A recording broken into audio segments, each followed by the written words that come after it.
if it weren't for best of ones, we'd be the best and everyone would think we're the best. Yeah.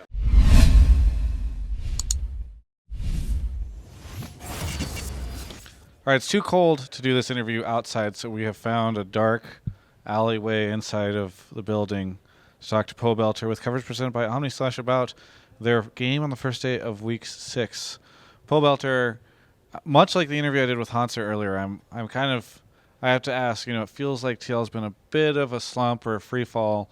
Today you just beat FlyQuest. Do you think it's fair to say that you guys are experiencing a slump?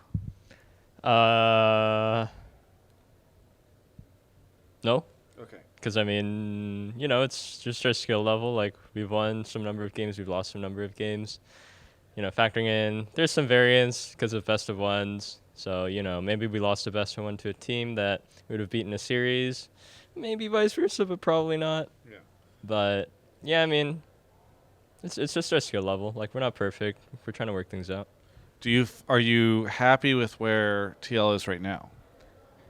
Yeah, I'm content. Okay. Yeah, there's still a lot of work to do, but it's a long split, it's a long season, and the most improvement happens before playoffs. So.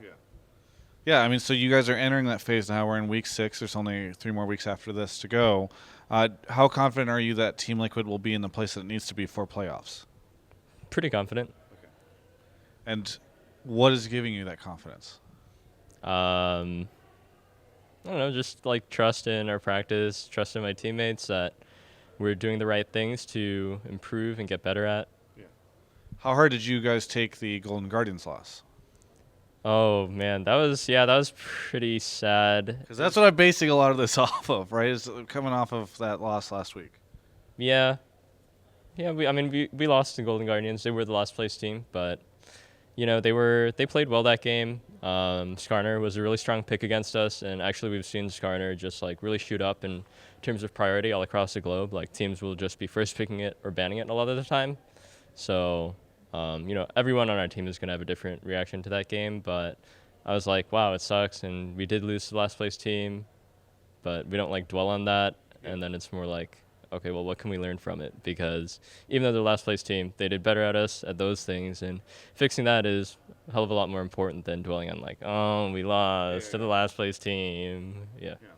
That's good. Do you feel like that answer you just gave me feels like a very mature response? Like, all right, you just learn and you move on from it. Do you feel like that the team has that overall as a response? Because you guys have all been playing for a long time, so you kind of have these ups and downs. You've probably weathered the storm. Is that what allows you to kind of have that response?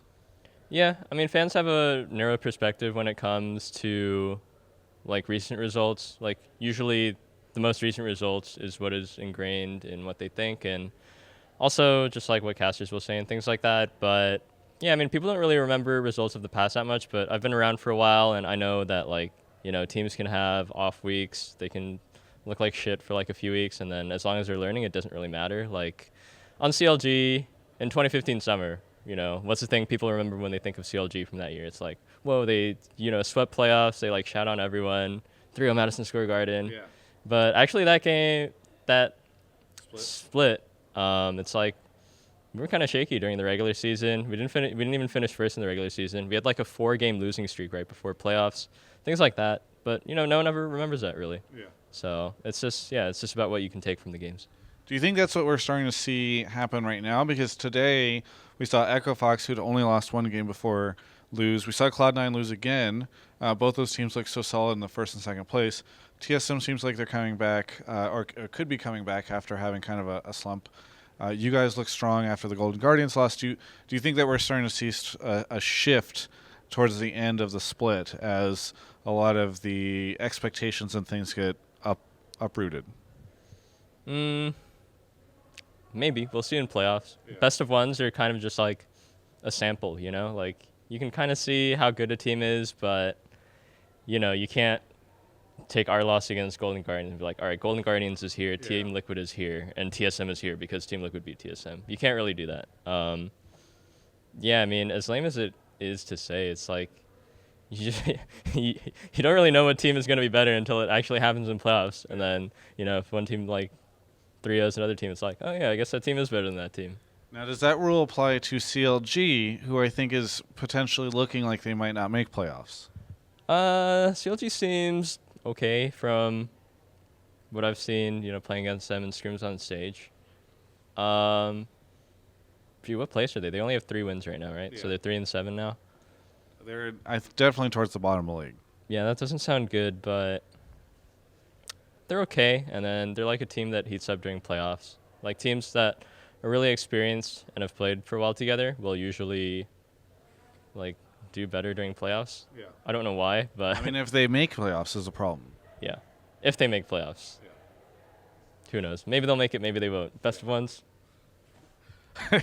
You keep referencing the best of ones, which makes me feel like you really don't like best of ones. No, I don't really like best of ones. Yeah. I'm not like trying to blame it, like saying, best of ones are so crappy. If it weren't for best of ones, we'd be the best and everyone would think we're the best. Yeah. But it's very wholly unsatisfying to lose a best of one because it's all like, okay, well, these are the things we messed up on. We can't even like apply these for next game. The next time we meet this team, the game is going to be totally different. Right. It's not like, I don't know, it just feels so sad to like lose a best of one. Yeah. Because there's no hope for redemption, and then people will just take that result, and then that's what everyone gets to see, and that's what everyone will kind of like make their beliefs and thoughts about off that one result. You did say at the start of this interview that you don't dwell on those losses and everything's fine. So it sounds, I'm not saying it's a very different situation, but in a best of one, you don't have any redemption, but you're saying you don't dwell on it. Yep. Okay.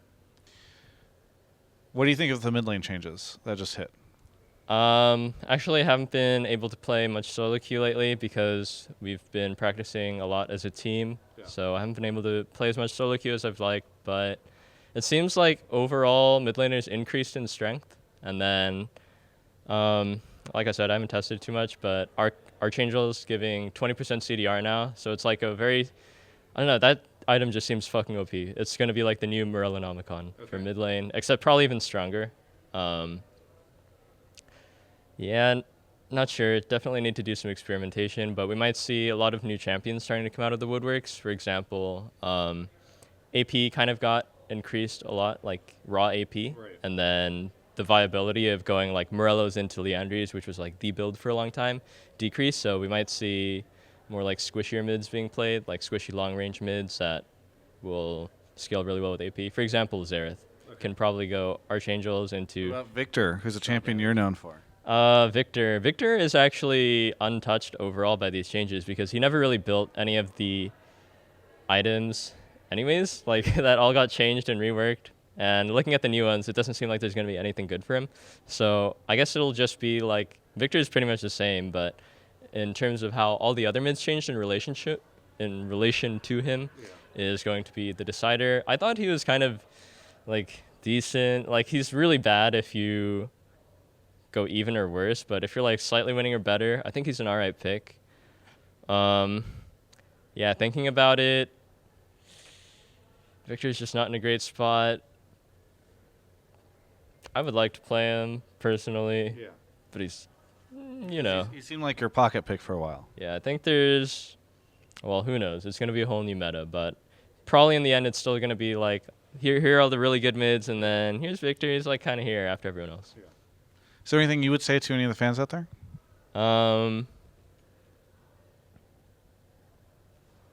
You can check out the rest of my coverage of all things esports right here on my YouTube channel.